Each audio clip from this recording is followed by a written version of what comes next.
Good afternoon, and thank you for joining us. We're very happy to have you as a part of our documentary. So I'm hoping that you can start by telling us a little bit about yourself.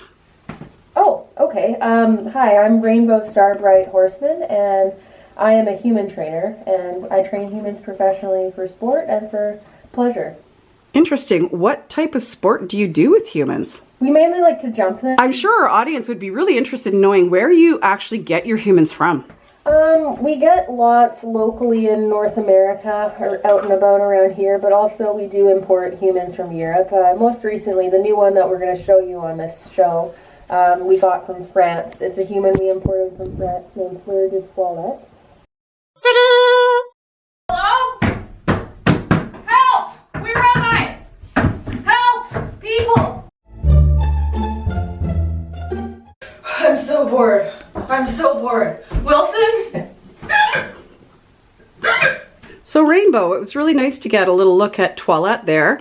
What was she doing? She's really quite beautiful, but I'm just wondering what she was up to. She's a little nervous because she just got here. She probably misses her old home, but she'll settle in just fine. Yeah, and like the stall that we keep them in, it's like nice and safe and small, so they can't get up to too much, and it keeps them nice and contained so they can't injure themselves. Well, I like it. It was quite pretty, and I'm sure pretty matters. Oh yeah, like the looks are everything. Like we just spent like a ton of money putting on like gold-plated like finishings to it, and the humans love that. They love it so much, like they don't even need the bare minimum basics like room to move around and friends. They just like the fine things, you know? And the weird breathing stuff she was doing, is that just, well, if there's no feed and stuff in there, it's like she just like subsists off air? What's going on there? Well, like that's called cribbing. And how long will it take Toilette to actually learn how to be proper in her stall? Well, just, you know, sometimes it can take weeks or a couple of months. You just have to kind of wait for like their soul to kind of dribble out. Can you actually pack up the soul and take it out of there too? We would try if we could. Right, excellent. So hi, we're welcome to my farm. This is my family. That's Rhonda, Paula, David, and Henry. And you're going to have to censor that out because they're naked. That's super inappropriate that you're even filming that. You pointed at them. What do you want me to do? So today is the first day we're going to let Fleur de Toilette outside. We let all of our humans outside for a very long time. It's totally sufficient. Every day we try to let them out for up to half an hour in the arena for turnout. And if they run around too much, then they lose privileges forever, and we lock them inside for the rest of their lives. But we'll see how she does and see if she retains her privileges. Privileges? Introducing Fleur de Toilette. First time in turnout, which we call the arena turnout.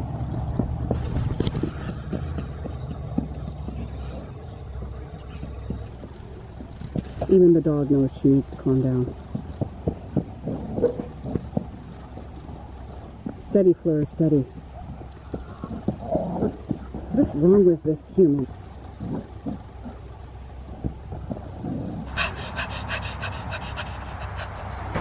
I don't think she really likes being outside, so she much prefers her stall because she's a lot more quiet and like, you know, like depressed, leaning on the glass type thing. We like that. So yeah, she probably won't go out again because she didn't like it. So yeah, and she's worth like 6 figures, so we can't risk her falling down in the sand and getting hurt. So yeah, we'll keep her in there because she doesn't like going outside anyways. So it's what's best for her, for sure. Not for us, for her. So we're here now. We're just interviewing one of the working students at Rainbow Starfight's farm, Karen. Karen, what's it like working here with the humans? It's good. I work, and I work, and I work, and I work, and I work. It's really good. It's a very valuable thing. I pay to work here because it's that valuable. So I work. So wait, so hold up. You pay to work for free? Oh yeah, that's what I do. Because I'm working with really talented humans, it's worth it. Like, I pay every day to be here to work with them under their tutelage. How do they treat you here? They're really good at working me. They really know how to find me things to do every day, all the time. How many hours do you work? Oh, I'm not so good at counting, so I'm not sure, but like the days kind of just blend into the others. I think I just work every day kind of all the time, and sometimes I sleep. So what do you think about the treatment of the humans at this farm? Oh, well, you know, I really love humans. I really love to groom them, and there are some things that sometimes I worry about because I love them so much, but oh shit. No. I signed an NDA. I can't say any.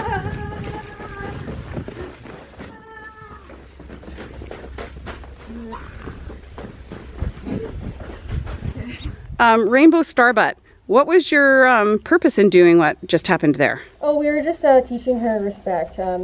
Chasing, it's called join up. We chase them around basically until they pass out from exhaustion and hyperventilating from fear. And then once we stop chasing them, they come into us because we teach them that the only time they get a break from the constant harassment is if they're with us. So then they always want to be with us. Wow, so that's love and trust right there. Oh yeah. Excellent.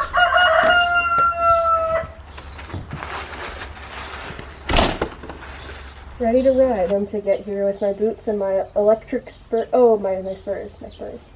Ah, so Rainbutt Starbite, I'm sure our audience would like to know more about what it looks apparently very high-tech equipment you use for training your humans. Looks pretty fancy there. Could you tell us some more about that? This is the soft comfort bit. It's for really sensitive horses that can get kind of fast and out of control, and it's pretty nice and gentle on the nose, but gives you a little more oomph, you know? What exactly do you mean by oomph? I think there'd be a lot of oomph in that. Yeah, like that's why the handle's here, because if you need to kind of like twist it a little from the outside to get a little bit more, but otherwise, you know, it's pretty basic. It's one of our softer ones that we use.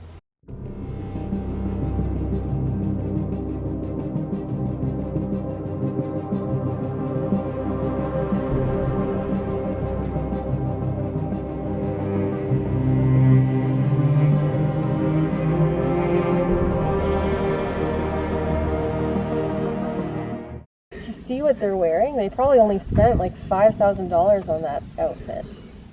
Is that a problem in some way? It's just cheap.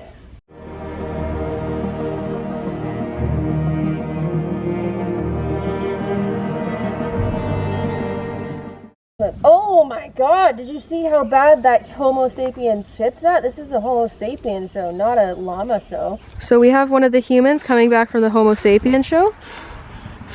How you doing? You okay? Yeah. Show go well? You win anything? Of course. Yeah? Yeah. Okay.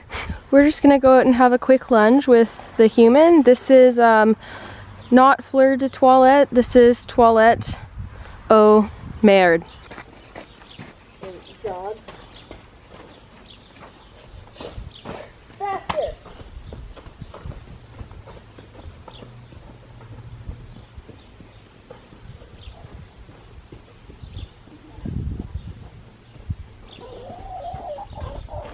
Oh, stop. So, Rainbutt, we do need to know a few things. So we want to kind of get your thoughts on the show with your human there. And I noticed some colorful sort of things coming out of the mouth of that human. Yeah, that's just it's a light foam. It means they're nice and soft on the bit.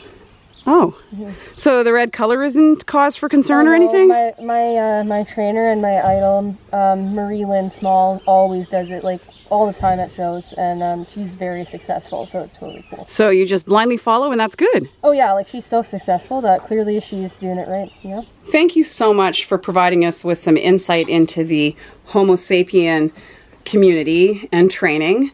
We've really appreciated your insights on all of that. Thank you. I've enjoyed doing this. It's nice to show people the world of how we train these humans, and at a place as successful as mine, you get to really just see the real deal, and yeah.